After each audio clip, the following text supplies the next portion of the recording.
சற்று முன் கிடைக்கப்பெற்ற மிக மிக முக்கியமான செய்தி ஒன்று வெளியாகியிருக்கு. ஆட்சியை இயக்கும் திமுக, அதிர்ச்சியில் ஸ்டாலின்.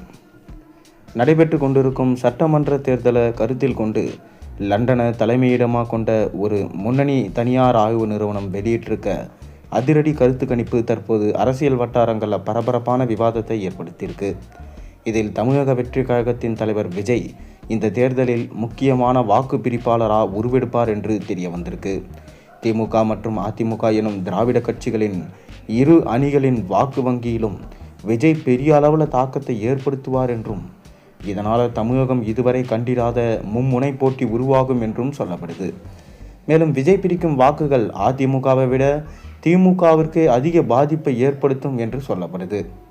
குறிப்பாக திமுகவின் பலமாக கருதப்படும் இளைஞர்கள் மற்றும் நகர்ப்புற நடுத்தர வர்க்கத்தினரிடையே விஜய்க்கு உள்ள ஆதரவு ஆளும் தரப்பிற்கு சவாலாக மாறும்.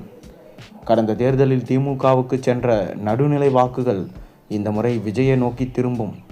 பல தொகுதிகளில் திமுக வெற்றி வாய்ப்பு பறிபோகும் என எச்சரிக்கை விட்டிருக்காங்க. இந்த தேர்தலில் விஜயின் தமிழக வெற்றி கழகம் ஆட்சி அந்த கட்சி அதிகபட்சம் 5 தொகுதிகள் வரை வெற்றி பெறலாம் என கணிக்கப்பட்டிருக்கு. இது புதிய கட்சிகளுக்கான ஆரம்ப வெற்றியாக தோன்றினாலும் அவர் பெரும் வாக்கு சதவீதம் தேர்தல் முடிவுகளை பெரிதும் பாதிக்கும் சக்தி கொண்டதாக இருக்கும். குறிப்பாக திமுக அதிமுக இடையே கடும் போட்டி நிலவும் பகுதிகளில் விஜய் பெறும் 10 முதல் 15% வாக்குகள் வரை பெற்று வெற்றியாளர் தீர்மானிக்கும் முக்கிய காரணியாக இருக்க வாய்ப்பிருக்கு. மேலும் இந்த வாக்கு பிரிப்பு அதிமுக தரப்புக்கு ஆதரவாகவும் திமுக தரப்புக்கு எதிராகவும் செயல்படக்கூடும்.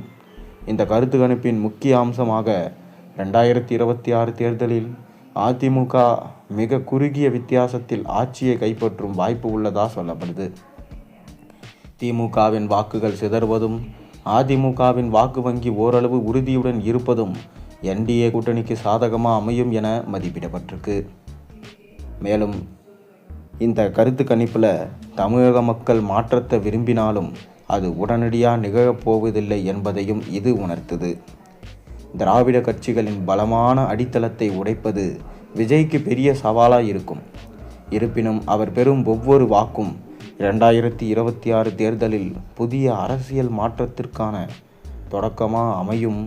மேலும் ஸ்டாலின் அவர்களுக்கு படிப்படியாக அடிவியும் 2031 அப்போ விஜய் மாபெரும் சக்தியாக உருவெடுத்து திமுகவை தரைமட்டமாக்குவார் என்கின்ற கருத்து கணிப்பு தற்போது வெளியாகியிருக்கு.